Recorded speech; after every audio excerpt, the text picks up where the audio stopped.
Hello, everybody, and welcome to Achievement Hunting 101. This is level 360. And with me, oh, wait a minute. I forgot to introduce myself because you haven't heard me in like a month. I'm Big L. How's it going, guys? Missed you. Yeah, it's going pretty good. How have you been? Pretty good. That, of course, is Wildwest. And also here is the KooshMoose. Hello. What's going on, guys?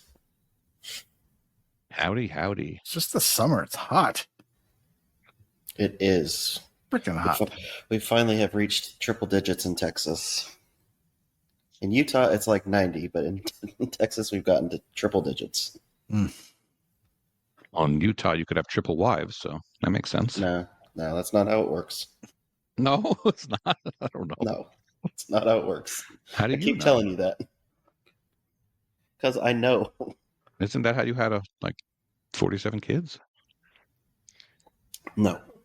Oh, okay. So what's new in your life before we get started? I mean, I have been playing a lot of games for various competitions like crab and stuff. Did you get your 15? I did. Badging out? Not only was I wasn't badging out. I got it with 3 hours to spare. Ooh, I cutting it close. I was even doing calculations of when 10 a.m. UTC was. I was like, let's see. When do I have It's it? not that hard. You go to Google, you search the conversion. Wasting precious time converting time zones. You don't need to get a piece of paper out. Well, I thought I had more time than 10 carry a.m. the No, forward. it was like 5 a.m. Well, I'm glad you were able to get it done. Yes, that good yes. news. Yes. I do have bad news in that I am unemployed now. Now I thought you were going to say the other thing. What's the other thing? Yeah, what's the other thing? A certain wrestler. Oh. That's what I thought you were going to say. That's even worser news. Oh, is that worse? So you'd rather be out of a job and have Hulk Hogan alive? Is that what you're saying? Yes. Hulk Hogan made me the man I am today, brother. Come on now. He's to blame for all of this. It's a very impressionable youth. But yes, they say that these things come in threes, and we got Malcolm Jamal Warner and Ozzy, and then Hogan. That's like all of our childhoods.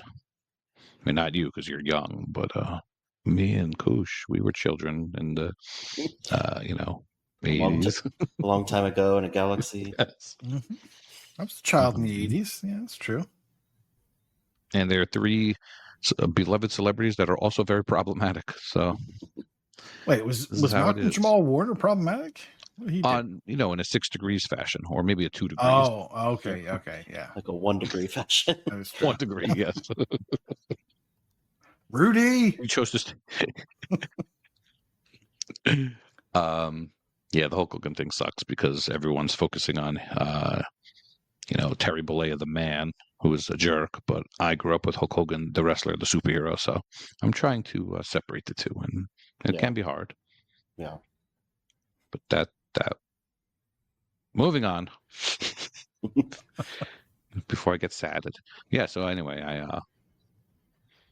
my boss retired, and I was been at the same doctor's office for 24 years, and now I'm looking for another job. And you would think unemployed means you get to play more games, but absolutely not.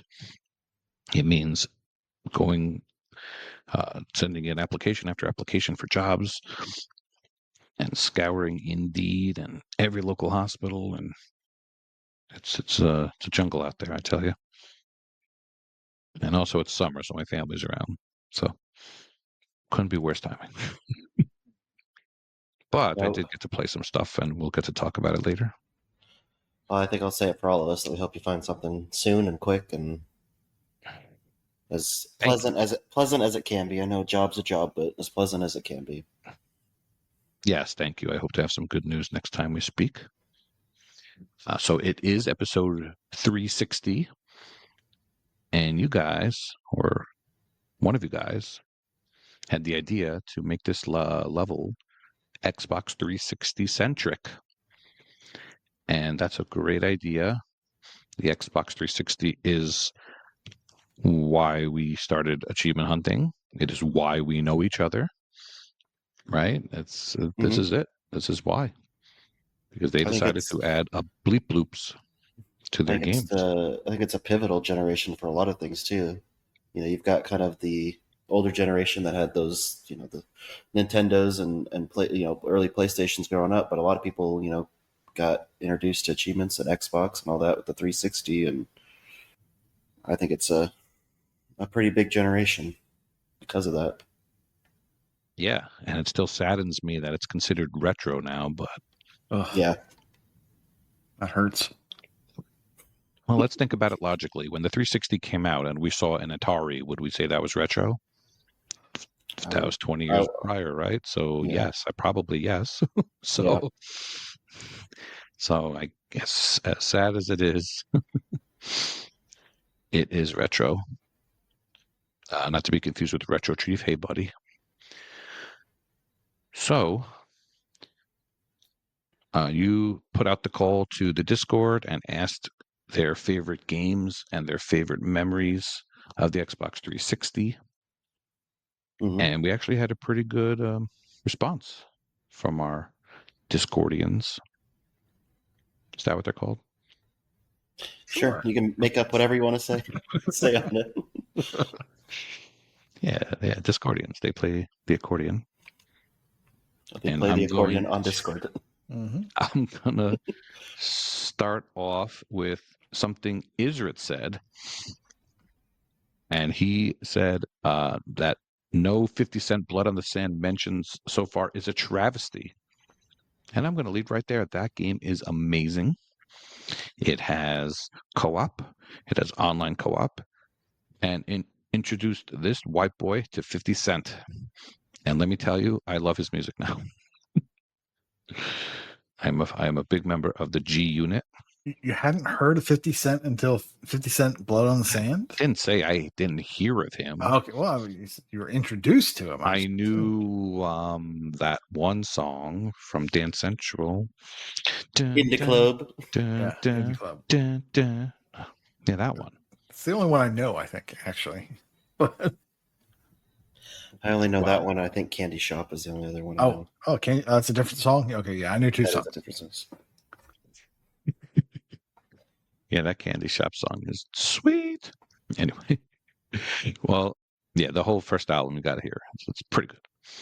So 50 Cent, and if you know me, that is. I went a little. I'm going out of order here, but I don't care. I'm in a mood. I'm going all over the place. That reminds me of Army of Two, and Army of Two. If you've heard me talk, is one of my favorite 360 games. You like that game? Yeah, you didn't know that, right? I had no idea. Nope. You're laughing, but you want me to pick some new games? Not going to do it. I'm going to pick all the games you've heard me talk about 100 times. Yeah. Koosh and I can talk about Portal 2. What was your favorite part? Favorite part was learning that there's a second one. Oh my god. The portals.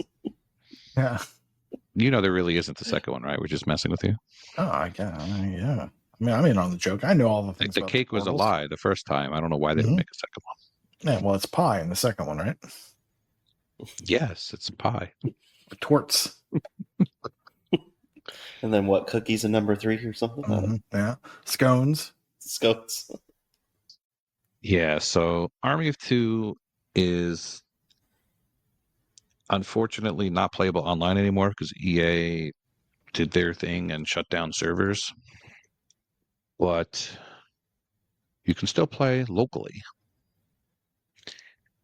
And the one game on the 360 you can still play online and locally, split screen co-op, is the next game I'm going to talk about, which of course is Gears of War, which is the game that hooked me on the Xbox 360. I don't know how this happened, but I got a friend to lend me his console when Gears of War came out, and he lent me his console and Gears of War, and I thought it was the prettiest thing ever. And later on, due to True Achievements, I got to meet Boosting Group to go for Seriously, which is an infamous achievement to get 10,000 kills. And of course, I got to meet Michelle, and I got to meet 4 other friends that are now lifetime friends because we all did Seriously together. And we were called the Original Six, which is a hockey reference. But, I'll explain that to you when you're older, Koosh. It's crazy. I just listened to one of the episodes where she mentioned that too. Really? I've been going through the older episodes because I came in like halfway through, or maybe a little bit past that, listening to the podcast and everything. So as I've caught up, I've started listening to the earlier ones, and I just I think it was today. Actually, I listened to one where she had mentioned what y'all did for Seriously and everything. So that was pretty cool that you mentioned that. Well, yes, 3 times a week for 3-hour sessions, we would run to the middle of the map, meet up, and grenade each other, and we both get credit for kill. So we really needed to bring the conversation. And let me tell you, on the Xbox 360, the headset was horrendous. So having conversations wasn't even that easy. If you go back and try to listen to a 360 headset, you'd be amazed at how poor the quality is. Yeah. I did that for like half, maybe 5,000 or 6,000 of my kills, and then the other half I ended up getting some extra 360s and just found a group with me and another guy that I still boost with today, and some other people that are still on my friends list, but I don't really talk to them as much. But we would just do the, you'd get the kills for an hour or so, and then you could go AFK and just leave your controller plugged in and everything, and then they would go to your spawn to do it and restart the game and everything. We did that for the last little bit, and everyone stayed till the end, so that was good. I was always worried that someone would get their achievement and then be like, okay, I'm out. But nope, everyone in that last group stayed to the end, and we all got it, and I was happy to get it. Not only were there 6 of us, we had a 7th person who would fill in when someone wasn't around. Mm-hmm. And when the 6 of us were done, we helped the 7th person get his. And I think it was the same method you did. We had like 3 people on one side and just him. So he was able to get 3 kills instead of 1 each round. Because we all ran to the middle and he would get 3 kills instead of 1. So it was a lot faster that way with actually just 4 people and 2 ults. Yeah.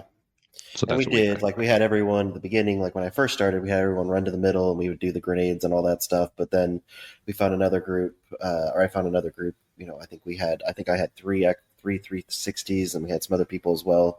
And so we would just run to the spawn. You'd spawn at that one map. I can't remember the name right now, but run to that one map, and you'd basically just go down the stairs, go up the stairs, and kill them, and then kill yourself, and you'd restart the game, and then just keep doing that over and over again. Were you saying something, Koosh? I don't have that one, so I'm glad to hear you guys are going to help me. Sounds like you're experts. My 360 is broken and it's not backwards compatible. Sorry. Mm-hmm. The only 360 ever made that wasn't backwards compatible. Yeah, weird. No, of course. Yes. No, yes, of course this game is backwards compatible, and it probably still has people playing it too.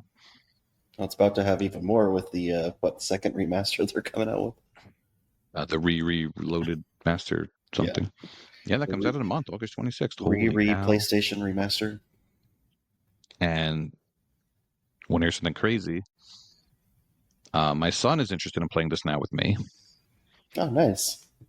Yeah, he's 15 now, so I'm like, okay, I think it's okay. You could play this with me. There you go. And we're going to play, we're not sure if we're going to do split screen or one person on TV and one person on laptop. We'll see what makes sense. I can't do split screen. Oh, so bad.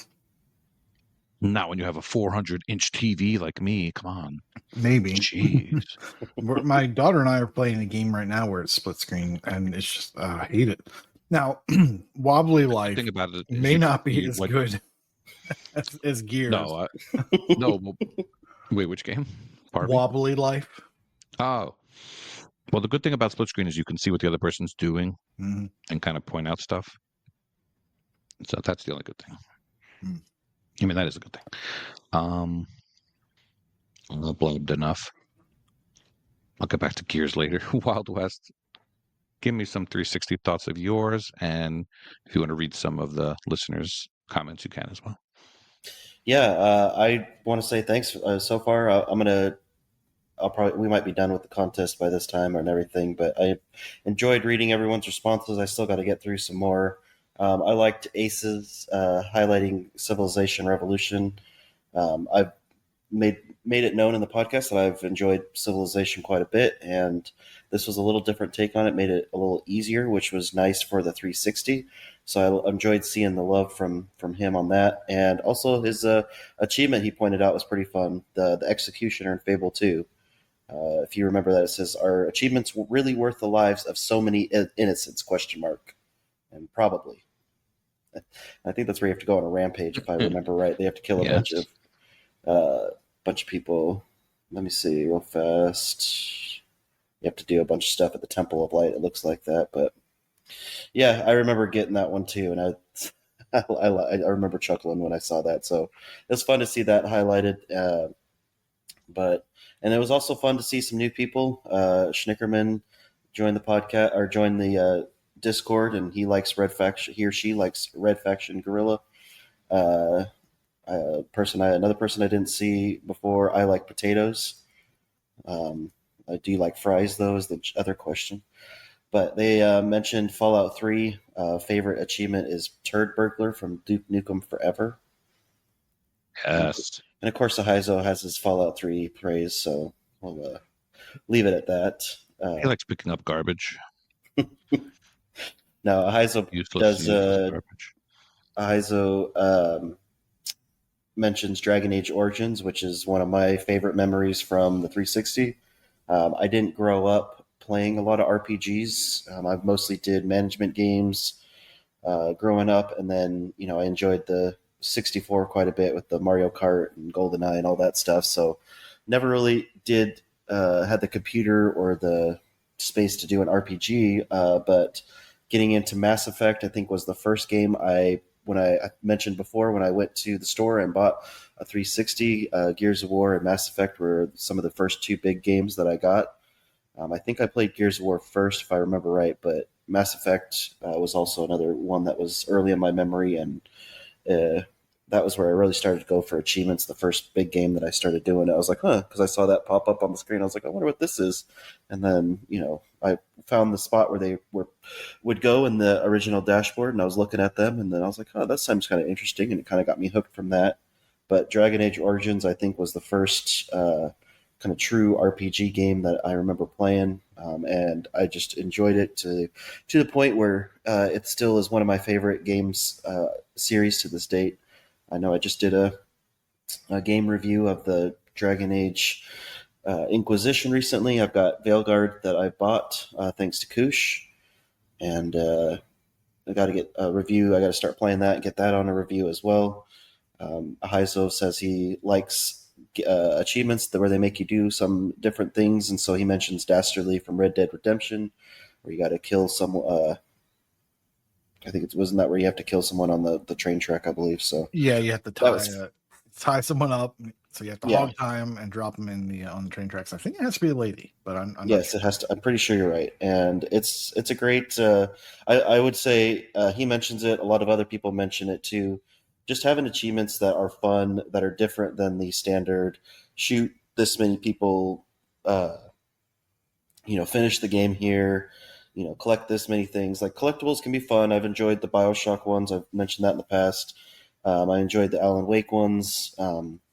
But having not missables, but miscellaneous achievements is a better way of saying it, that make you do some different things. And especially when the Fable games or when they make it a little bit more meta, I appreciate the humor in that. So I've always enjoyed going for those and seeing what kind of stuff they think about and doing that. But those are some of the games. I like Nerdy Neo's list too. He has Mass Effect 3, Shadow Complex, Portal 2, Halo 3, Skyrim.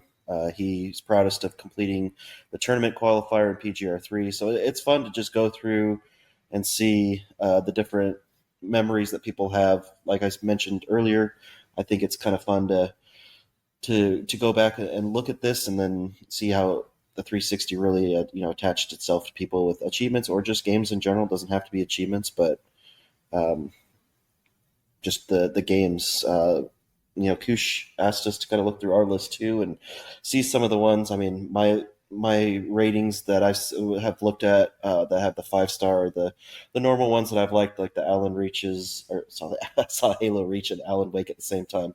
The Alan Wakes and the Dragon Age, I rated 5-star. I really have, I've highlighted it in the past. I liked X-Men Origins Wolverine. It was just one of those fun games that I played it even past the achievements. I just enjoyed playing as Wolverine in that one. The Crisis games were a lot of fun for me. And then kind of looking at ones that maybe have a little less on the gamer side that is not tracked by too many people. But I was looking through that list, and I think kind of like Koosh has mentioned his love for those kind of Disney type games, or what is that developer? Is it not Outland? Is it the Outright Games? Outright Games, kind of like those ones that have it. It was fun to get those kind of tie-in games, especially because I play them with my kids. Like the B movie game I played recently on the 360. I played in the past Ice Age games, Night Museums. I'm just kind of looking through my list right now, the Disney games and all that stuff. It's fun memories because my kids enjoy watching those movies, and then playing the games with them is a lot of fun. The Lego games too, obviously. People mentioned that in the Discord. Lego games as well bring a lot of fun. As far as stuff that maybe is not a little bit less known or not as well known, I liked Murdered Soul Suspect. I did it both on the 360 and the one. That was kind of just a fun little game. I liked Far Cry Classic that I could play again on the 360. The Seen It movie games, or the You're in the Movies, was kind of fun to do as well, where they kind of brought in some different attachments that you could play around with and have fun. Spider-Man game, I have enjoyed some of those that were on the 360. So it was just it was a fun trip down memory lane to kind of see the games that I played on the 360, the achievements I got along the way. An achievement other than seriously, nothing really stands out.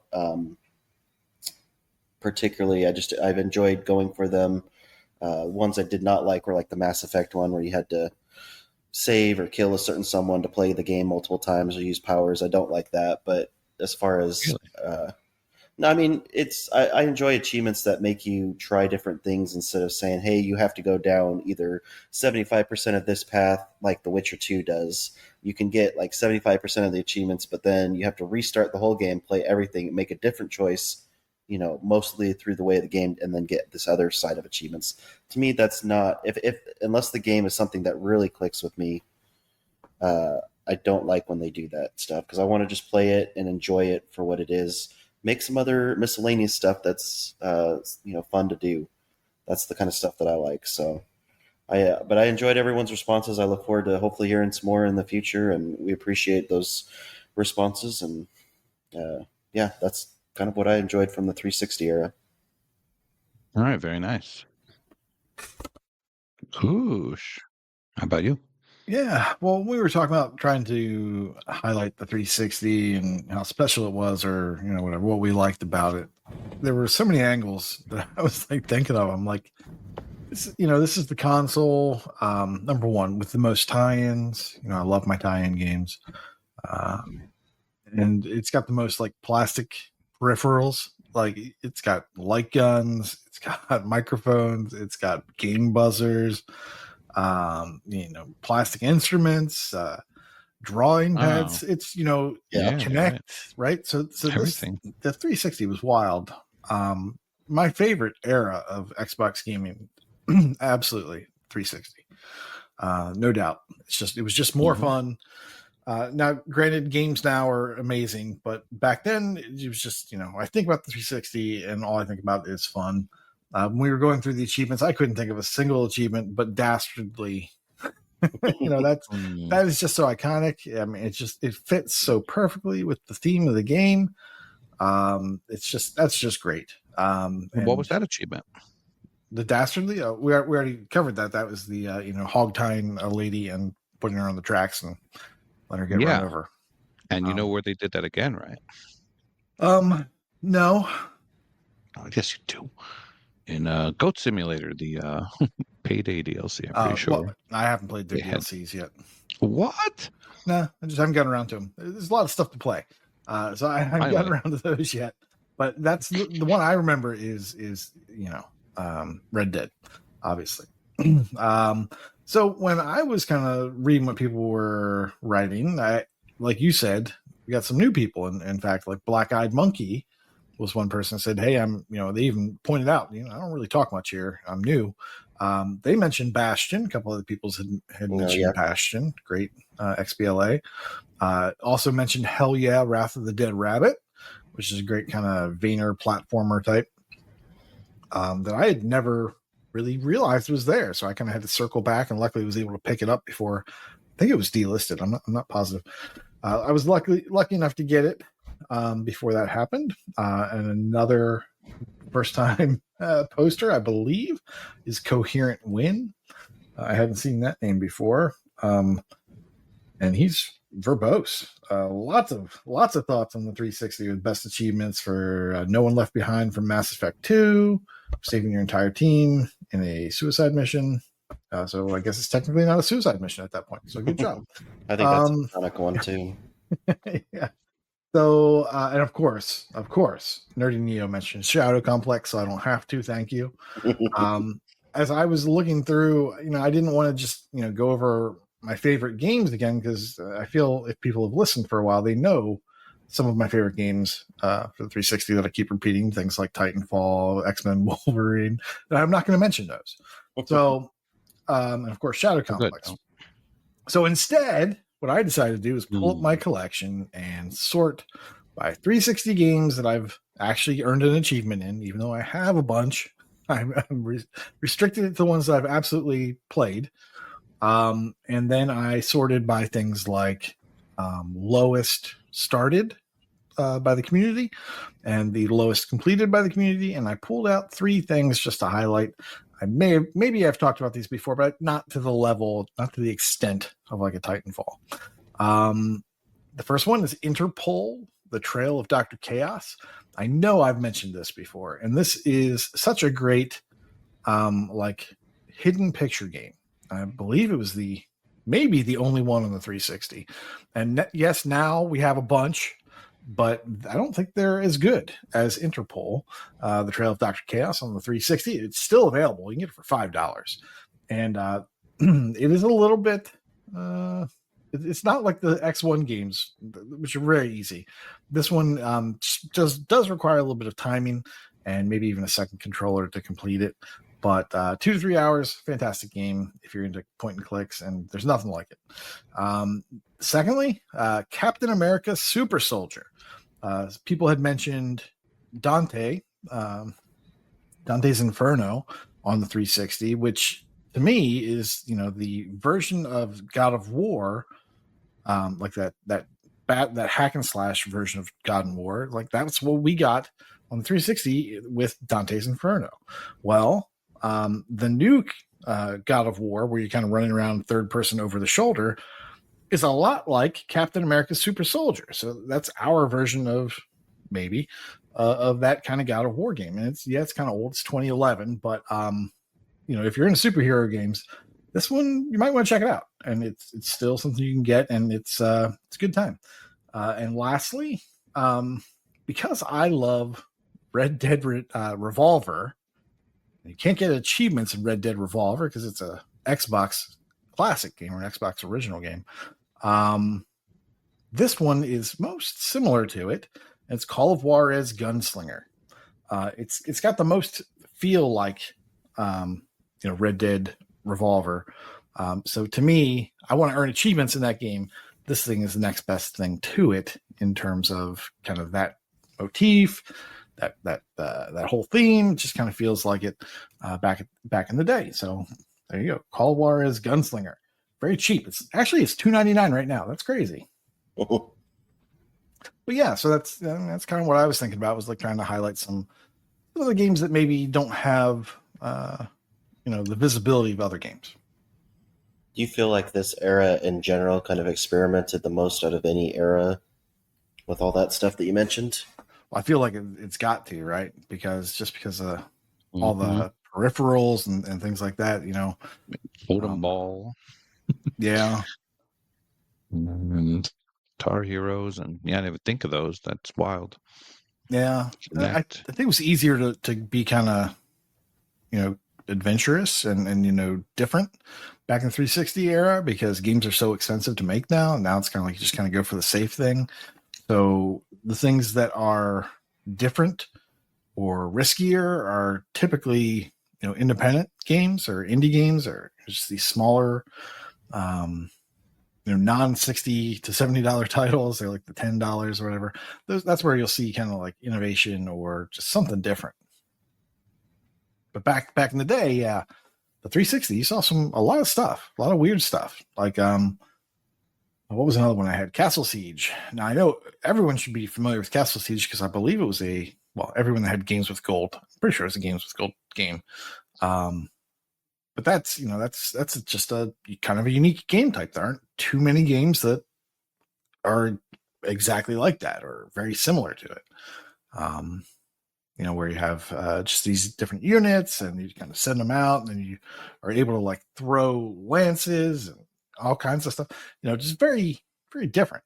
That's another one I was going to mention, but I was like, I think people probably know about that, but Games with Gold is another good shout. That was a good experiment. That was good. Yep.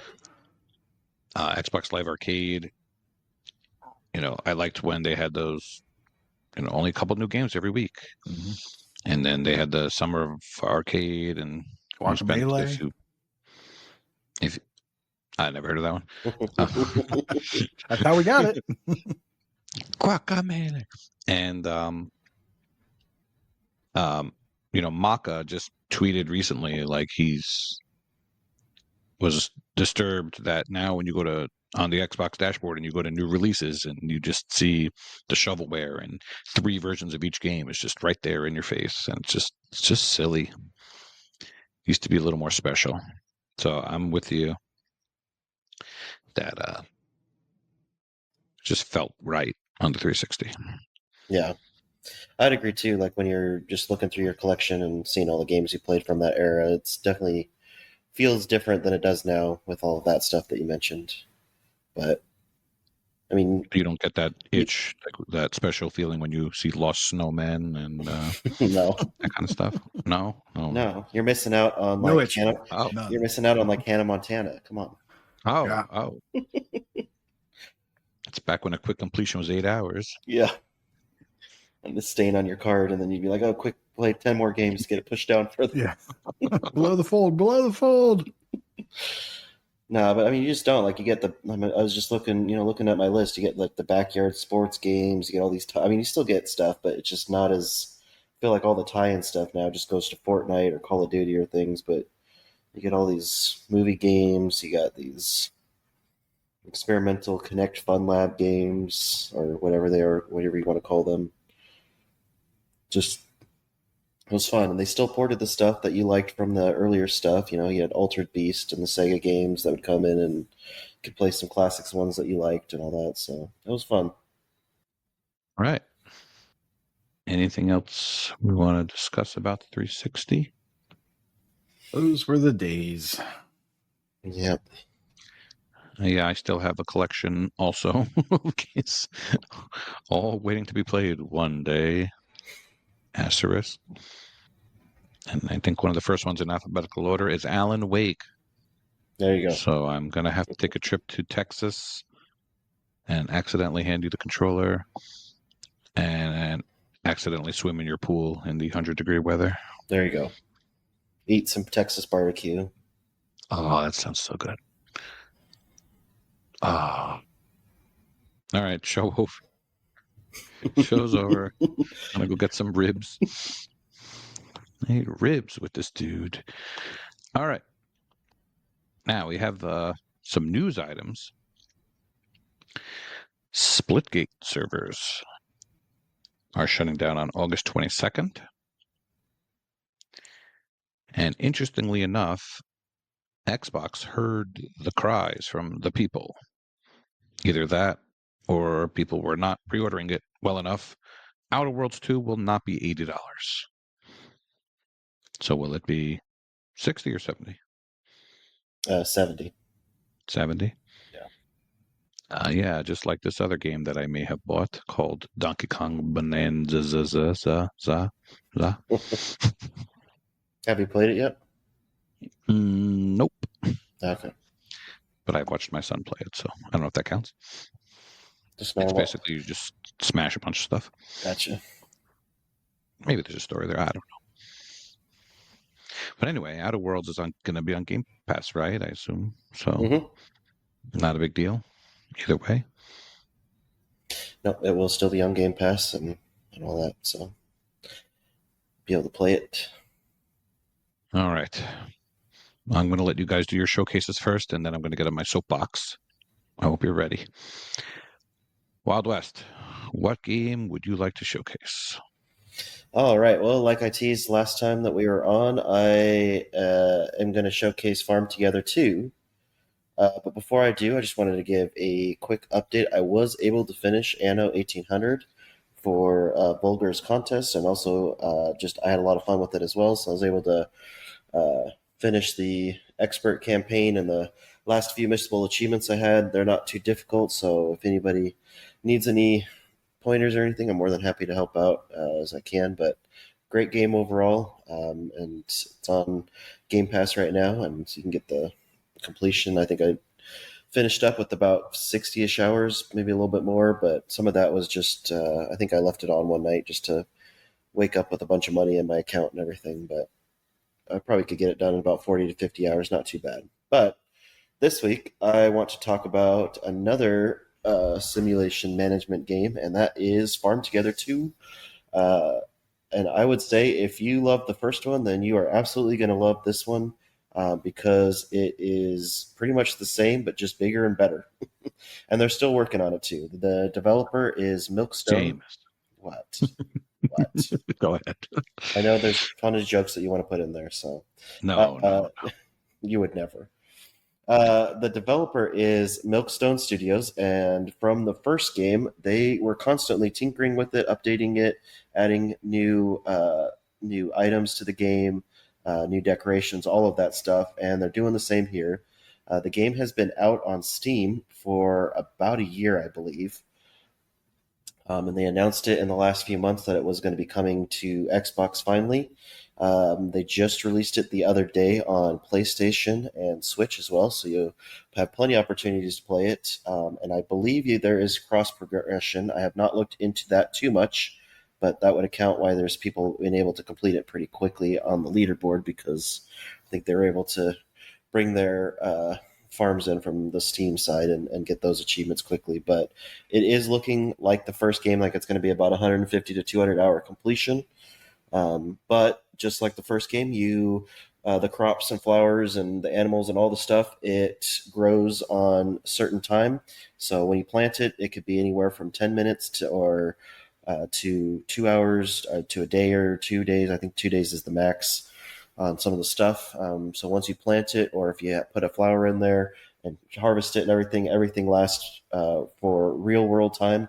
So you can turn the game off and go do whatever you need to do and come back, and 40 minutes later, your peanuts will be ready to harvest or whatever you want. So it's just one of those things that you can tinker with it for 20 minutes, or you can spend hours just changing all the stuff up in your farm, however you want to do it. So like the first game, you can plant trees, you can put animals, have animals on your farm. There's produce, fruits and vegetables, there's flowers, there's houses you can build, different decorations you can put down. I mean, you can basically customize this farm however you want to. The diamonds and ribbons are back, so you'll eventually, after you get to a certain level, you will open up quests that you can do. This game adds an option to go into town instead of having stalls in your farm. Like the first game, you go to town and you just pull up your map and hit the Y button. You'll switch to a town. You use your ribbons to put stalls down in certain areas. You could put them in there's a bunch of different spots for you to put them, and so you can decide how you want to customize your town. But you'll put a fruit stand down in a location, and then after you are done harvesting your apples or whatever it is that you are harvesting, you can go to that stall and sell them for diamonds, and then you'll use those diamonds for, building a house or building decorations, putting roads down, all of that stuff. And then, like I said, eventually you will get access to quests. There is a stall later on, once you get a little bit higher level, for to add additional quests that will cost ribbons to activate the quest, but will provide even bigger ribbons. I believe the ones that I've seen so far, I don't know if it's going to be any different when I get a higher level, but you give 4 ribbons to the stall, and then you'll get back a quest that will give you like 40 ribbons back when you finish that quest. So it's a pretty big, steep ones. The rest of the ones that the game provides are usually anywhere from 4 to 8 ribbons, so they're pretty small. So you can get some big stuff, but it will just take longer on those ones. You'll have to harvest more things to complete it and everything. But it's a lot of fun. Every night I usually put down a bunch of stuff, and then sometimes if I have time before work, I'll pop in the morning and harvest some things and go back out. And I've been tinkering with my farm. People have been joining the game and harvesting stuff. There is a little bit more co-op in this game. I have not used it too much, but I have had the Hot Glue, I believe he's in our Discord, has joined and harvested some stuff in my farm. I've gone to his farm and harvested some stuff. Oh, so that guy's a New Yorker. There you go. So he probably stole all your crops. stole them for himself. Yeah, if only that would work. Yeah. And he took the hubcaps off your tractor. Yep, and stole my Subway sandwiches.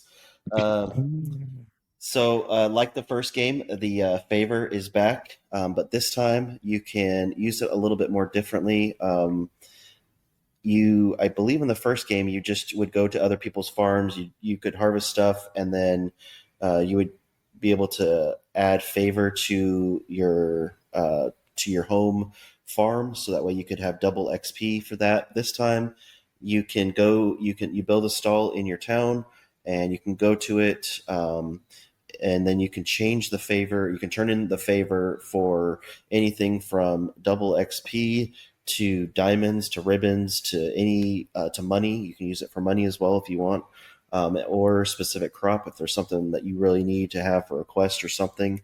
So it gives you a little bit more freedom to use the favor as you want. You earn it pretty quickly in other people's farms, and there's a lot of ones that you can use that people have set up that are easy, that are just huge long rows of flowers or produce and stuff like that you could just get. I mean, I can earn up to, I think, 67 favor right now, and I have some farms that I visited that I really like, and it can take me like 15 minutes to get out. It's really not that long. You just go back to your farm, then use that as double XP, so you'll get double crops, double XP on the stuff, and then you can level up your farm pretty fast. I think that's about it for how the game works. So let's talk about. Do you guys have any questions so far? I'm going to ask about achievement-related stuff, but I'll let you go first. Okay. I know both of you guys have played it, and Koosh finished the first one, right? I mean, I was going to ask the first. Yeah. I was going to ask. You said you didn't play much co-op, right? So you're not sure like which achievements you pop for everyone, or if you can help. So as far as I know, it's just like the first game, that if you're in the farm when the person gets the achievement, that they get that achievement as well. Or if you do, it would be hit and miss in the first game for sure. Yes, and I believe that's the same thing. Yeah. Yeah. Okay. That's what I'm reading from reports. I don't have personal experience on it, but that's the reports that I'm reading. But if I'm wrong, then people can correct me and everything. But that's what I'm reading on that. So as we're talking about achievements, they are very similar to the first one. You have some of the grindy stuff, like you have to harvest 25,000 flowers, ponds, which is where the fishes are at. You have to get 1,000 medals, which you'll get pretty quickly. Harvest 5,000 items. Do 500,000 plots, which again will come just as you do all the other stuff. House decorations. I mean, you'll have easy things like building a quick travel point will get you an achievement, building a feeder, things that you'll do for the first time will get you an achievement. So you'll get quite a bit in the first 20 to 30 hours. But then after that, it's just going to be as you're doing your stuff on your farm, you'll get more of the, I guess, grindy achievements or ones that will take a little bit of time. One of the new things that they added in this one, I don't believe it's in the last one, is in your town you have just random people that are walking around, and they can give you quests. So they'll say, hey, I want 15 apple and I'll give you 100 diamonds for 15 apples. And you're like, sure, here's 15 apples, take the diamonds. Or, hey, I want 20 lemons and I want 15 vegetables of this kind and whatever, and 10 of this, I'll give you a couple hundred diamonds for that. So they'll have these quests that will help you early on in the game to increase your diamonds as you're harvesting certain plants or trees or animals, whatever they may be. You have to do 50 of those for an achievement. I think you get an achievement at your first one, at your 25 and 50th, I believe. So there's those as well. Signing a guest book, just like in the first game, if in your house you have certain things that you can do, like cooking and playing the piano and stuff like that, that'll all get you an achievement as well. The only ones I have left is this time they have an achievement in this game for reaching level 200, which will obviously be quite a bit of a grind to get to there. You get XP for doing anything in the game. So anytime you harvest something, anytime you place something, just anything. Even if someone else comes in and harvests stuff, you get XP for your farm level, and you'll just have to get that to level 200, which will probably be your last achievement. You have to have 100 million coins. I believe you get an achievement for your first million coins that you have in your farm.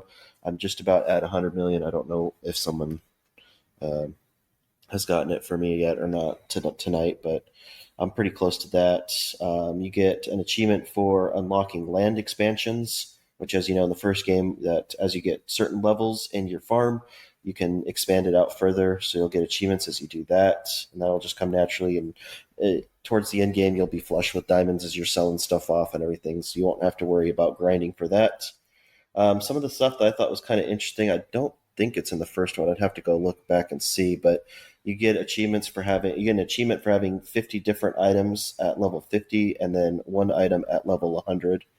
I don't think that was in the first game, but those are kind of an overview of the achievements. They're like I said in the beginning, it's probably going to be about 150 to 200 hour completion. But a lot of stuff can be done offline as you just go do whatever you want to do, come back and harvest stuff, and then just basically keep going that way. Just to highlight a few of the things that are new so far to the sequel, they are continuing. It's not really an early access anymore. It is a full game, but they just are constantly adding new plants, new trees, new decorations, different things like that. But they do have, I think the best feature they have in this one is automatic tractoring. So you can hit the the RT button, I believe, and your tractor will just go automatically and it'll harvest stuff. So if you get into these ones where you have a farm and there's a bunch of trees or something like that, you could just hit the RT button, put it down, and it'll just go forward until it either runs out of gas or stops because it hits a wall or something like that. So I thought that was pretty cool. I really like that part of it. Instead of having to hold it down or anything like that, it'll just go. It'll be a little slow, but you don't have to hold the button down or anything. They also allow you to terraform in this version, so you can make hills, you can make valleys, you can basically do anything within the limits of the game as much as you want. I like going for the flat one just to have everything being able to. I don't want to have to go up and down hills and all that, but if you do want to, you can do that to your heart's content. It costs diamonds, I believe, to do it, so you can't just do unlimited amounts unless you have a bunch of diamonds saved up, but that's there. They have a better sprinkler grids in this one, so instead of just doing it side by side, they have a 9x9 grid that they put in there for the sprinklers. And like I mentioned, they have a town in this one that will have quests and places, stalls that you can set up to sell your stuff and everything. So I haven't gotten into any of the seasonal events yet. They haven't had anyone since they dropped it on Xbox, but I think one's supposed to be coming up next month, I've heard. So just like the first game, every couple months or so, they'll have a seasonal quest that you can, harvest fireworks or pumpkins or stuff like that. So be on the lookout for that if that's something that is interesting to you. But I'm having a lot of fun with it. Farm Together 2 is, I think, builds a little bit more on the first game, but still keeps everything that you enjoy from it. So if you like the first game, you will like the second game. The price comes in at $25.99, which to me was worth it because it provides a lot of content, to the game. But if that's something that you want to price list and watch out, I can understand that as well. But I think it's worth it for that amount of content you get and gameplay and everything. For a couple 100 hours, you'll get a lot of fun setting up a farm. So I think Koosh fell asleep. No. Just trying to see how much I paid for the original. The original was on Game Pass for a while, wasn't it? Am I missing it? Tell me about that. I paid $13 when I picked that one up. So yeah, which seems probably 50% off. So just like with that one, I'll probably wait till 50% off. Yeah. I guess I was wrong. I thought it was on Game Pass for a little bit, but I guess not. Huh. Yeah. So, believe it or not, I added it to my wish list. Wildwest. I don't know. Perfect. But, I liked the first game, but I didn't really like, running out of fuel and having to find the gas station and like the little nonsense things that I guess tried to be realistic, but also just took away from like, now I have to remember what I was doing and what I was harvesting and that kind of thing. Yeah. So there were certain things that I liked and certain things I'm like, all right, now I got to wait for this thing to grow. And then the season changes. And you're like, oh, now I'm got to do a different quest because this thing's not growing in this season. So, yeah. So I know that's the point, but it didn't let you. Yeah, unfortunately, all of that's still there. I mean, you have gas tanks. You have more arcadey experience, I guess, because it's farmed together. It's not like Farm Simulator, so I guess there's a difference in my mind. That it should be more like a Horizon and not Motorsport. Gotcha. But I do want to check it out. Yeah, I mean, it's going to still have all of that stuff still on there. I have gas tanks around my farm and everything, and I have, when I'm doing quests, I have to wait for certain seasons to pop up and make sure that they're, being able to plant the right thing or wait for the right tree to be able to be in season, all that stuff. So that's still there, but I enjoy it. I have a lot of fun. My daughters will sit down and watch me and tell me, they're really into blueberries right now for the fruit that they like to eat. And so I've just planted the other day, I planted blueberry trees and they're all ecstatic about that and making sure I know that there's blueberries I need to go harvest the blueberry trees and all that. So it's just, it's fun. And it's a nice, family game too. There's nothing bad in it at all. So, but I don't know. I say some words when I play it. Just to get to the slaughterhouse expansion. There you go. Those animals when you're ready to harvest them. Let's go to the slaughterhouse. That would be interesting. So many jokes I'm not making right now. That was good. Why? Yeah. We're all friends. We're all friends. Don't want to get any heat. Any heat? Don't want to get any heat. Can't be any worse than liking Farm Together too. Come on. I mean, not that there's anything wrong with that. Well, it sounds great. I can't wait to play this when it's 50% off. Yeah. There you go. 26 is a little much. By that time, I'll just keep my farm up 24/7. You guys can just keep coming in there. And if you could just wait to get those last achievements too, that'd be great. Just schedule a hang session for everybody. There you go. It would have been nice if this was Play Anywhere. Well, like I said, they do have. I got to look into it. They do have cross progression. Then you could leave it up on your computer all the time. So on Steam. So there's Steam cross progression. Okay. Probably. but that means you have to buy it twice. Yeah. And as Mental says all the time, I can't believe they didn't call it Farm Number 2 Gather. Like, it's right there. Yeah. It's right there. Why wouldn't they do that? But then in alphabetical order, it would show up first, which you can't have. All right, that's Farm Together 2. Koosh, I will let you pronounce your game. Yes. So once again, I'm talking about a Game Pass game just before it leaves Game Pass. I'm going to try to get ahead of the curve so we get a little bit more breathing room. But this is Kunitsu-Gami, Path of the Goddess. And nice. Long story short, if you're into tower defense games, you're not going to have enough time to finish this. But if you like tower defense games, you may want to check this out and then pick this up on sale. It is currently a discount priced game. I believe it's it's $40, just normal.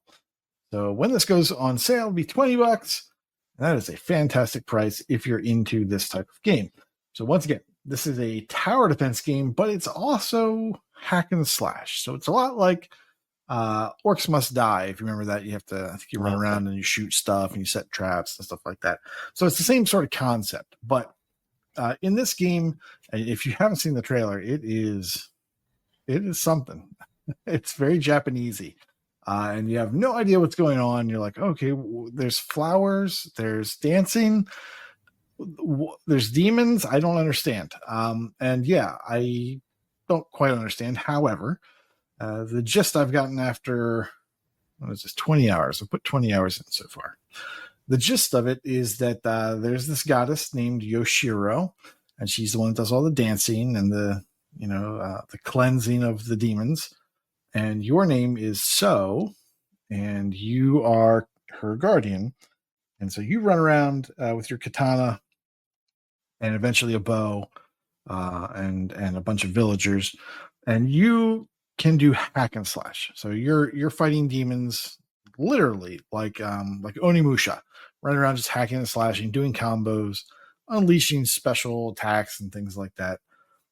Meanwhile, any villagers that you've rescued from the various levels can be trained up and given classes. So this is kind of where the tower defense comes into play. So like your flame tower, your ice tower, or whatever. And in this game, the concept is there are all these different types of warriors. So you get an archer, you get a woodsman, who is basically melee with an axe.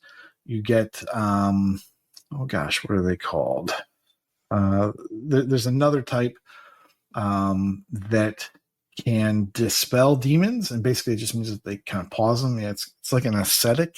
I'm not sure if I'm pronouncing that right, but that's a very cool class because it will pause the demons as they're moving forward, possibly makes them even more susceptible to damage, but it buys you a couple seconds. When things are getting really nasty, as this unit pulses out in an area, it will freeze all the demons, giving you a little bit more time to get some damage in before maybe they hurt Yoshiro and ruin your run. The game has a day-night cycle.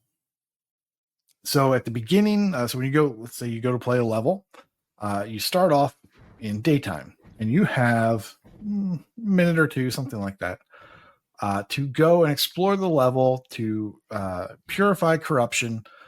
Sometimes it just results in you getting a currency that you can use to upgrade units, or pay to turn a villager into an archer. Sometimes you'll be freeing villagers, and that will help you kind of build your army as you're going out through that first day. So the very first day you go, you just try to find villagers so that they can help you defend. You'll also want to get all the corruption things done so that you'll get some currency so that you can use to make them useful. A villager without any training just stands there and gets attacked and doesn't do anything. So you'll definitely want that currency. Eventually, the day will turn to night, and then kind of randomly, various gates, 1, maybe 2, maybe 3 gates will open up, and demons will slowly start to kind of pour out of them, just like a regular tower defense. And then your job is to just protect Yoshiro. Don't let her take too much damage. And then eventually, after enough time, the night cycle will end and it'll be day cycle again. The way you end things is you use that same resource that's used to train up the villagers into archers or woodcutters or whatever, can also be used to tell Yoshiro to move down a highlighted path towards the end of the level. And she can only move so far, and you can only move her when you have enough currency. So the way the levels are set up, you won't be able to get to the end of the level in just one day. Normally it takes 2, maybe 3 days to get to the end of at least an area of a level. When you get to that end point, you basically just hold down the B button. You dispel the gate. There's a little mini game where you try to keep like an egg inside of a circle. And because I guess that makes sense. I don't know. Eventually the gate is dispelled and boom, you can move on to the next area where there will probably be more villagers to find. There'll be more corruption to dispel to get more currency. And then most levels are 2 areas long. Some very few are 3 areas long. Typically they're 2 areas long. And when you finally get to the end of that second area in the level, you complete it, boom, you get an achievement. Typically after every level, there's also a boss fight. And if you beat that boss, you will get typically a new type of unit. So you start off with the archer and the woodcutter. The very first additional unit you get after beating a boss is the ascetic. That's the one that can pause the demons or freeze them in their place. And then you'll continue to get them throughout the game. I've picked up, I don't know, like 8 now, something like that. There's the sumo wrestler. There's a shaman who can heal. There's a marksman who has a rifle, so they can shoot farther than the archer. They can shoot through units. They're much more powerful. You can also upgrade these units using a different type of currency that you'll get for completing challenges in those levels. Things like, light all of the lamps or light none of the lamps. Don't allow Yoshiro to take damage. Don't allow So to take damage.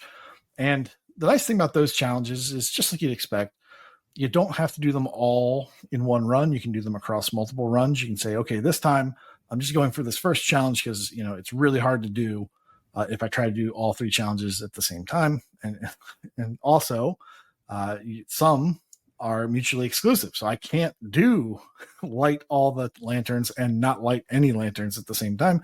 I'm clearly going to have to do at least 2 runs on this level. And that's fine because as you get those runs through, you will get more currency that you can use to do more permanent upgrades. Typically, that is something like more damage to a unit type, an archer, more health to an archer. And then normally they'll get like 2 major upgrades. One will be, let's see, I'm trying to think of a specific one. The woodsman will do like a sweeping cut instead of just a regular attack. And then his ultimate is he'll do like an overhead chop and a sweeping cut. And it just, basically it's more damage, but it graphically looks a little bit different. So that is kind of the upgrade path. About a third of the way through the levels, you beat a certain boss, and then it unlocks upgrades for So, your main character. So now you can do things with, you can apply some of those upgrade tokens to your main character, and you can change their sword style. So rather than doing a nice kind of like flowing combat, you have one that's kind of like more defensive. So like instead of being able to swing like 3 times, you'll press the button once, they'll kind of pause, they'll do like 2 heavy swings, do more damage. I don't really like the newest combo I've picked up, or the newest play sword style that I picked up, so I kind of reverted back to that. But those are the types of upgrades. You'll also be able to equip a bow. And so now you have a ranged attack while you're hacking and slashing. And that bow will, you can also apply like arrow mods to it. So one of them will be a charged bow shot will be explosive. And so you'll hit an enemy, and after 3 seconds, it'll explode and do damage around them. Or you can have it shoot through enemies, or there's another one that's like a teleport arrow. And that's important for being able to unlock some chests that you can't reach otherwise on the level. And typically those types of chests have permanent upgrade. There's permanent upgrade things that you can apply to. So now when I say they're permanent, I don't mean that. I mean that it's just another currency that's outside of the level. So you're not going to spend it inside the level. It's going to continue on your character from level to level. The nice thing that they've done is when you commit to upgrade points, you're just like, oh, I don't know. This seems, if I put 5 points over here, I don't have 5 points to spend on this. The nice thing they've done in this game is there's like, okay, that's cool. Just undo it. So now you can undo all the upgrades you've done to your archer. You can put them into the woodsman because this level, there's just a lot more melee. There's no flying units. You might as well just have, really tanky melee guys. So you take all of your upgrades out of the archer, you put them into the woodsman, and you go play that one level, and you just rearrange it willy-nilly to kind of help you with your strategy on any particular level that you're having a problem with. So it's just a really fun tower defense that I'm enjoying. I love hack and slash. I love tower defense. Put them together, and they're really fun. The achievements for this game, typically, you'll be getting achievements after every level that you've beaten, after every boss that you've beaten. After you beat a level, it becomes a base. And so rather than pressing A to play the level again, you'll press X to kind of go in, and you can assign villagers to repair different buildings. And what that means is while they're repairing a building, it may take 1 turn or 2 turns that you then go out and do another level or do a boss fight. And if you successfully complete that level or that boss fight, that counts as 1 turn. So you go back to your base, and any job that they had that was 1 turn long is now done. Maybe you'll get some currency for that. Maybe you'll get a knick-knack collectible type thing for that. But you need to do all of those. You need to fix all of the bases. So all the levels turn into bases. You have to do all the repairs there to get all the knickknacks and collectibles that you need to get that. There's an achievement tied to getting all that stuff. So you're going to have to play over and over again. You're going to have to repair every village, which requires you to play the levels multiple times or bosses multiple times. So there's going to be a lot of playing this game. So if that sounds good to you, if you like tower defense and you like trying things differently, that's what you're in for. The hardest achievements will be the ones for obviously getting all of the challenges across all the levels. On the normal difficulty, which is what you play through originally, there are 3 challenges per level.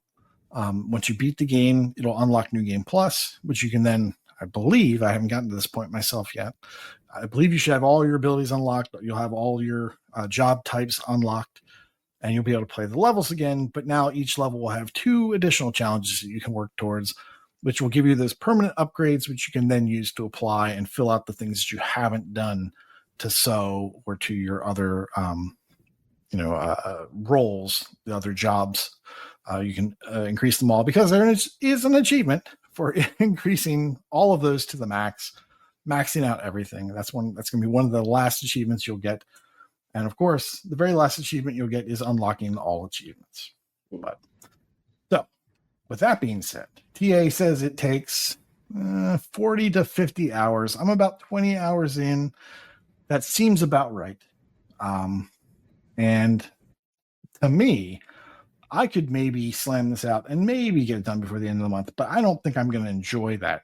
So I am going to basically put a price watch on this and pick it up when it's $20 and then just kind of, take my time with this one. I thought I would be able to knock it out a little bit faster, but some of these challenges are proving to be a little bit more challenging than I thought. And Koosh, okay. Koosh. It's okay because I actually enjoy this game. This is a game I'm playing for fun. And like I said, if you're into tower defense, if you're into hack and slash, this is a really cool combo. You owe it to yourself to at least watch a video, see if maybe it's for you, and then put a price watch on it. That's Kunitsu-Gami, Path of the Goddess. You just started it a little too late, There used to be this guy who told us when the games were going to leave so they could start a couple months ahead of time. There was this guy on the show that used to tell us these things. I forgot who. Yeah. Yeah, we used to do that. I'm looking ahead at stuff, and this game looks good, by the way. I did look at the YouTube, and it's got 2 different genres that worked, and the graphics are beautiful. Yeah, it's a very pretty Capcom game. And like I said, I'm going to put a price watch on it. I'll pick it up later. But I definitely want to get back to talking about things I think you're going to leave a little bit more ahead of time, so there's a little bit more lead time if people are actually interested in what I'm talking about. The next two-week sessions, there's nothing really next in this next period, this next half month. It's all Ninja Gaiden type stuff. I don't think too many people are into that, but if you are, be warned. And then at the end of next month, which is what, August? Yeah, August. Looks like Atlas Fallen might be going away. So that one I'm going to start now. Well, soon, very soon, like in the next week. And so I'm prepared to talk about that before the end of August. So, how long does a run usually take? Really depends on the level, but I would say, I kind of lose track of time while I'm playing the game.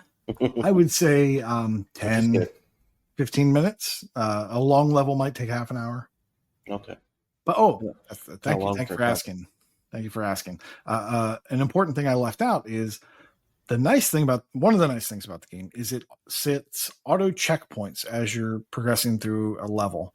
And it sets a checkpoint at the beginning of every day and at the beginning of every night cycle.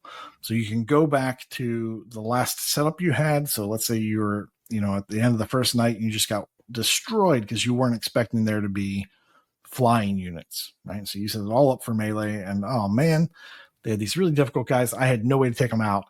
I need to go back to the day before that, and instead of assigning melee units, I need to assign archers or something like that. So you can go back to the preparation period before the combat, and it's all done through like autosaves. So you can just load a game, go back to the time that you need it to be, and then carry on. Or let's say it's a 3-day thing, and on the second day you took too much damage. Oh man, I don't want to play this whole thing again. You can just back up to the combat on the second day, start it again, and try to do a little bit better. And so that'll maybe help you squeak by and get through that third day. So it's just a really nice system for kind of respecting your time a little bit more than just saying, oh, these things are really difficult, and you're gonna have to try from the beginning every single time. No, they do a nice job of having these little auto checkpoints so you can go back to repeatedly to try to finish the level. Right. It's very cool. Yeah. If you look at the price tracking, though, it doesn't look like it's ever been any lower than $39.99, unless I'm reading this wrong.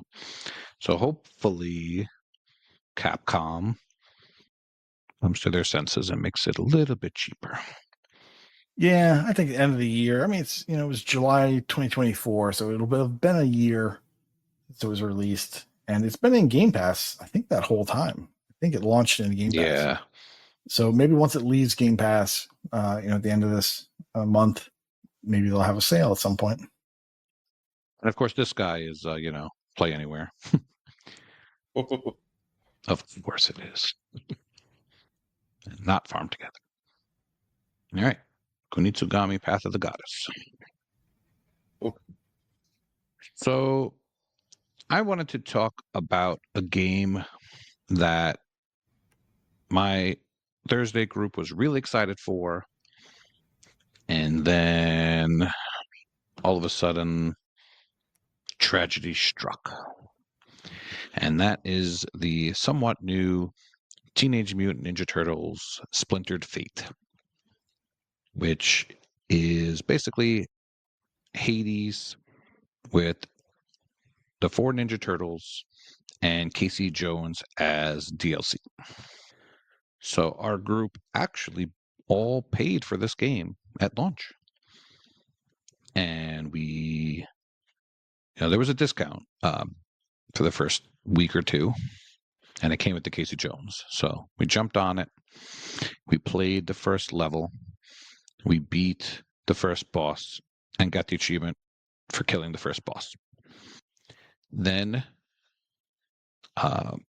it came out that the Get All Achievements achievement was bugged. So they patched it, which is good. But then the next time we played online, we finished another couple levels, but no achievements popped for anybody. So we are no longer getting achievements online, which is very, very disappointing, considering we all bought this game to play together. And it's, a nice game. It's not quite as good as Hades, but it doesn't need to be. It's Ninja Turtles, and it's got a lot of quips, got a lot of upgrades. It's got everything Hades does. After you die, you get fresh new dialogue, and fresh new characters are introduced, and all that fun stuff. So I'm not sure if them patching the game broke something else, or if the achievements online were limited to begin with. But I know we got the first one, and now we're getting nothing. And then I believe Michelle tried playing single player, and everything pops just fine. So it's definitely an online co-op specific issue. So I did go on Super Evil Megacorp's Discord. That's the name of the publisher or the developer, one of those. And I put a support thing in, and I went in their Twitter and did it as well. And there are so many people complaining about like gameplay stuff that I'm sure they're focusing on that stuff first. So hopefully they fix this, because we still been playing it, with no achievements, hoping that they'll fix it and things will pop. But it's just a little disappointing. Do you have this game on your radar, guys? I know you're big Hades fans. I know. Definitely on my radar. Definitely on my radar. $30 though. Yeah. That's why it's such a pity. Rocker got it, and he played himself, and he's like, if any one of you can't play, I'll jump in. Now it's kind of a shame in a way that this is what motivates us, but this is what it is. But we still did play because we paid for it. Yeah, so if you see the combo with the DLC is $33.99 now. It was $23.99. So wasn't too bad. So hopefully by you waiting, you'll get it for a cheap price and everything will work. And that's the way to do it. That's the hope. So so I don't want to talk about the achievements right now. I didn't really look at them too much, because I like to be surprised when I first play a game and say, oh, this pops. I know there's achievements for beating all the bosses and going to the new areas, and then there's the harder ones. So we at least wanted to get the easy ones out of the way.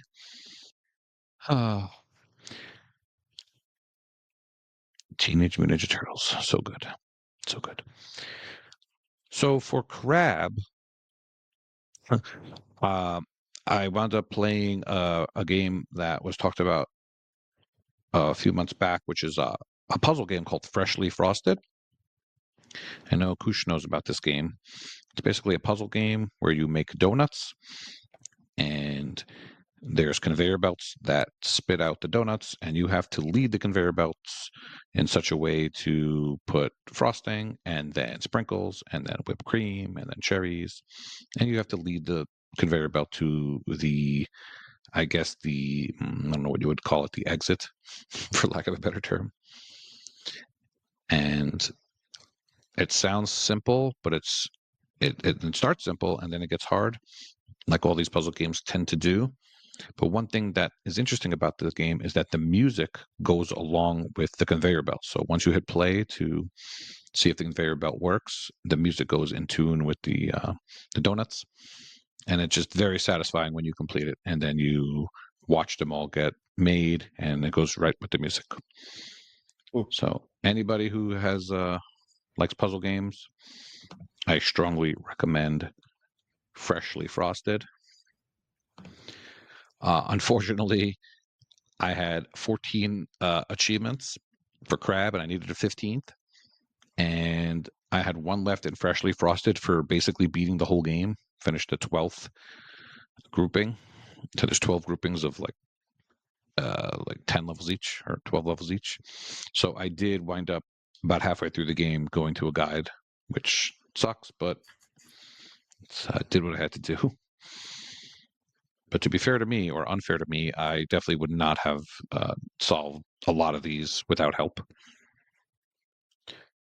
But there is an in-game hint system. If you hit start, you can go to show hint, and it'll put a few of the conveyor belts for you, and there's no achievement penalty for doing that. So that's always a fair compromise to do. That game is normally $9.99. It is actually $5.49 right now. Oh, so good. It is good. And another game that I went back to because my daughter took an interest in it is the Gunk. And we went through the whole game together. So it was actually a really nice father-daughter game to play. And by play, I mean she played with the controller, and then I had the video up to make sure to scan all the items and make sure we didn't miss anything. Because that achievement is poop.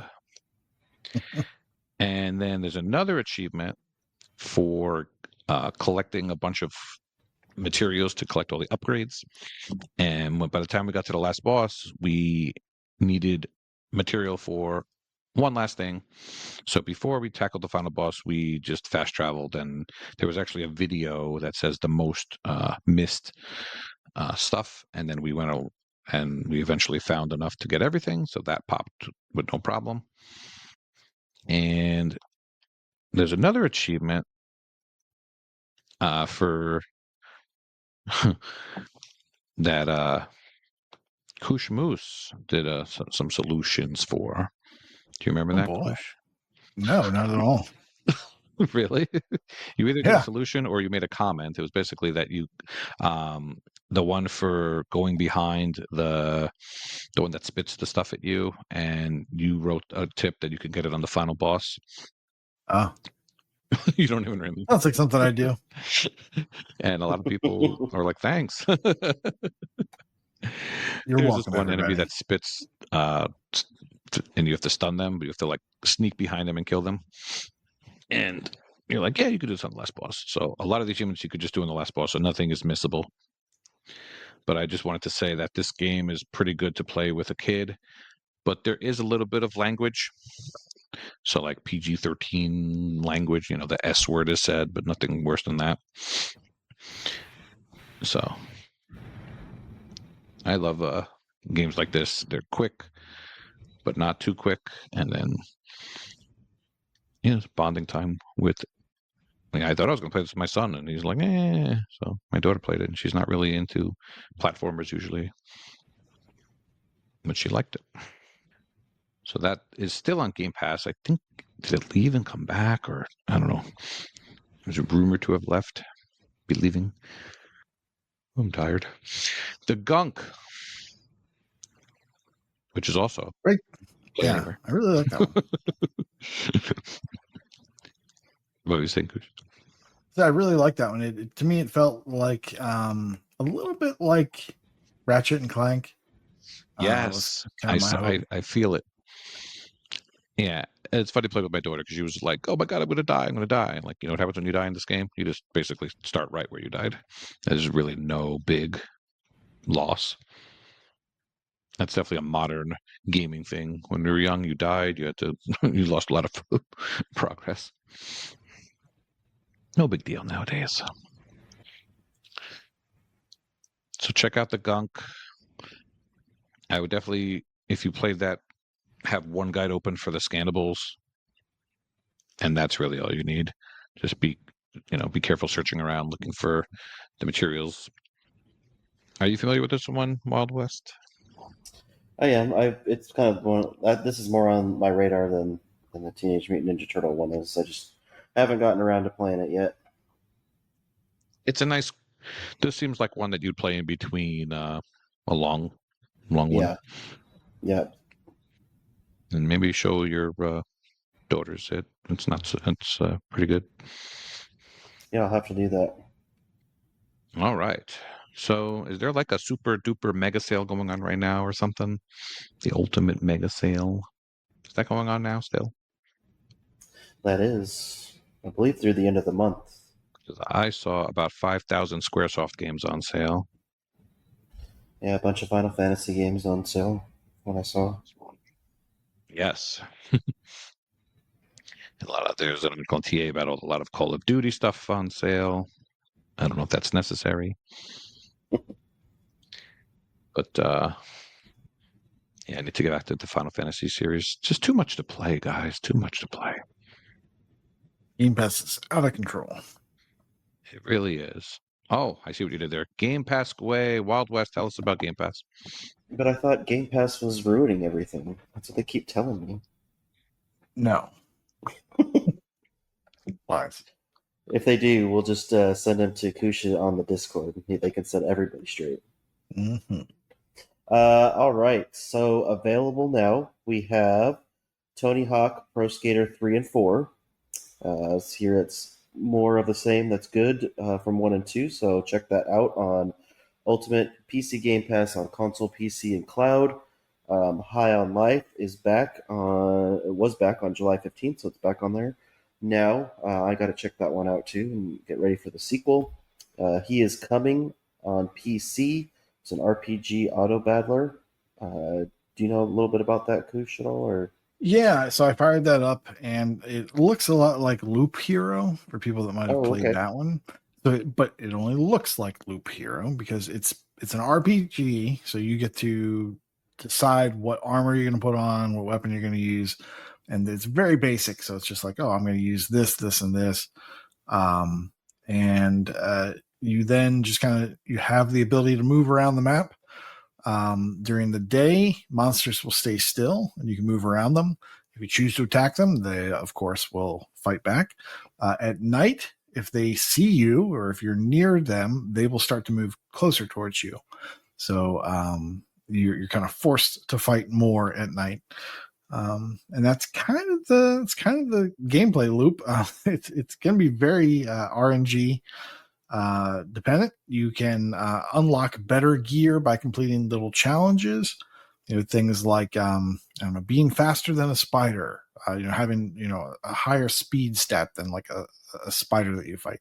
And so as you unlock more and more of these challenges, they will reveal other challenges that you can do to get even better gear. And I'm guessing that's how you progress to the game, by getting the ability to get these better pieces of gear. But then you still need RNG to kind of roll in your favor. If that sounds fun to you, check out He Is Coming on PC if you have Game Pass Ultimate. I believe it's an Ultimate only thing, right? Okay. We have My Friendly Neighborhood on July 7th. Came out on July 17th on Ultimate. Sesame Street meets Survival. Oh yeah, something no one had on their bingo card for 20. If you don't play this, go watch a trailer. And yeah, oh man, My Friendly Neighborhood. I'm definitely gonna check that out now. RoboCop Rogue City is also on Standard and Ultimate. X did a review on this a few episodes ago. He seemed to really like it. I bought this one and I have not played it yet, so I got to see if I should. Either just I think it was like $5 or $10 or something. It was pretty cheap when I bought it, so I'll probably just keep it. But I'm glad that other people get to try that one out. Back to Dawn also is out now on Ultimate. RPG sim strategy, possibly a detective type game. The much anticipated, I believe, Descenders next. Seems like a lot of people like that game. Sports cycling roguelite, probably. It's Koosh writes. Yeah, and that was a shadow drop. Like we had no idea it was going to happen. Just kind of popped in, and then these genres are based off of the first game. I'm assuming that it's also roguelite like the first one. Is this isn't the one that's the snowboarding one, is it? This is no. Well, I mean, it's kind of similar, but slightly. But no. Descenders is, and it's not like lonely downhill or whatever it's called. This is more of a It's a different perspective. You're not kind of like zoomed out. You're on the bike and you're navigating down the trails, and it goes incredibly fast. Gotcha. Abiotic Factor, it came out on the 22nd of July on Ultimate. It's a survival game. Wheel World also came out yesterday as we're recording on July 23rd. It's on Ultimate. Sports Cycling Adventure. I saw that you started that one. Koosh. Yeah. The genres sound about right. It's you're kind of moving around the world. It definitely feels like an adventure game because you can kind have free reign to like, oh, I'm going to go over here. I'm going to drive on the grass, or I'm going to ride my bike on the grass, or I'm going to hop off and walk. And oh, here's some parts that I can equip. And then, oh, here's the gang of, cyclists, and they want to challenge me to a race. So, okay, so you go do that. And then by beating them, you get rep and you get more parts. And so that's kind of the game, it seems like. You're just going to be adventuring around, finding people that want to challenge you to races. You do the bike race, and there you go. I think that's kind of the gameplay loop. It's okay. It's fine. Well, I'll play some more, and maybe I'll have some more to say about it. But so far, it seems fine. One that looks interesting to me is Wu Chang Fallen Feathers, Souls-Light game as well. I think it comes out or is available now. I saw. It's already out, and apparently it's incredibly difficult. Yeah, that's one thing that would give me a little pause. But it looked, from the stuff I looked at, it looks very, very pretty, very nice. But and then lastly, available now, I wanted to say this one for last because I saw that you finished it, Koosh, is Minami Lane. Ultimate PC Game Pass console PC cloud management game. Yep. So I fired it up and I saw the very first menu and it's like, oh, there's way too many toggles here. I don't like it. And so I turned it off. And then I checked back in during the day and saw that people had beaten it in like 3 to 4 hours. I was like, okay, well, maybe I will reinstall that. And it's a very cute management game. Highly recommend jumping in because at the worst, it's like 4 or 5 hours at the most if you're really bad. And it's a fun little game. Maybe I'll talk about it later. Any missables on it that you? Nope. No missables. Perfect. Just how I like it. So that's all that's coming to Game Pass or out now. Leaving Game Pass, we have Gigantic Rampage Edition, a MOBA. There's only one completion, and it's 250 hours, so good luck if you want to go for that. The aforementioned by Koosh, Kunitsu-Gami, Path of the Goddess, strategy, hack and slash, tower defense, 40 to 50 hours. Again, probably need to dedicate quite a bit of time to finish that by the time this podcast comes out. Yeah. And you will need a new Game Plus for that. And then the one that I just started is Turnip Boy Robs a Bank, shoot 'em up. That's been discussed on the podcast before too, about 5 to 6 hours, and they have accessibility options if you want to do that. Don't do it, cheater. I'm having fun with it. It's so I would recommend it. So ones we have to look forward to is Grounded 2 is coming out soon. Gears of War Reloaded, like Elle said, is coming out here next month, and Farming Simulator 25. If you just can't get enough farming sim games, there's more to come. We should get information on Wave 1 by at least, the 5th? So 2... Let's see. Where are we? 2. So so probably by the next time that we record, we should have... Yeah, next time we record, should be some more Game Pass to talk about. So. And I believe there's a Tokyo show coming up, so maybe we might get some fun things from that. They have been in the past drop stuff. Kunitsu-Gami 2. I mean, they're still. I mean, we got the Legend of Mana games, and we've gotten some of those that I want to try out recently. So it's fun getting all this stuff. I know Final Fantasy Tactics. I think it's Tactics, right? Right, Elle? That's coming soon. Yeah. So that's it's just cool to get a lot of this stuff that I'm excited to try someday, hopefully. Yeah, I wish they would come to Game Pass though. Remember, there was a brief time where the Final Fantasy games were in Game Pass, and now they're not. So I could see it coming. I think they waited a little too long to drop the new one onto Xbox, and so I haven't seen too many people start it yet. But I could see it going 16? on to Game Pass. Yes, I did notice that's the first Final Fantasy game to be rated M for mature. Too much fire going on in that game. I thought that was interesting. Yeah, there's like 3 dragons instead of 2 or something. I don't know. All right. Let's see. Any braggadocious brags? Yeah. Didn't we put one? Did we put one? Did someone reach 1 million recently? Koosh. Yes. And I posted it in the panel talk, and I'm scrolling. I did a stupid thing. You know those Kunio-kun games, the Arc System games, where you get the 6 quick, easy achievements? 600 quick gamer score for changing your background and changing the sound settings. Sure. I know Koosh knows what I'm talking about, right? Yep. Like, sure. I remember you talking about that. Yeah, there's like Double Dragon and River City Ransom and those ones. But in Japan, there's a whole Kunio-kun series, and they all look like River City Ransom. And there's a couple dodgeball games, and there's like 10 of them. And I just wanted to say that I completed all of them.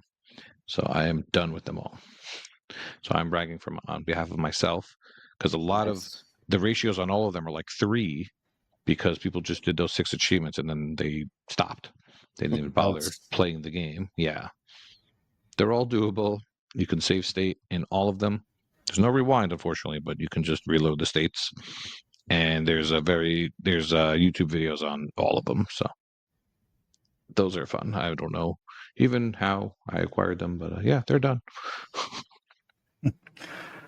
So the brag camp that we were meaning to talk about next time we got together was R56 Cooper S11. Yes, he hit 1 million, and he did it with all in a weekend's work from F123.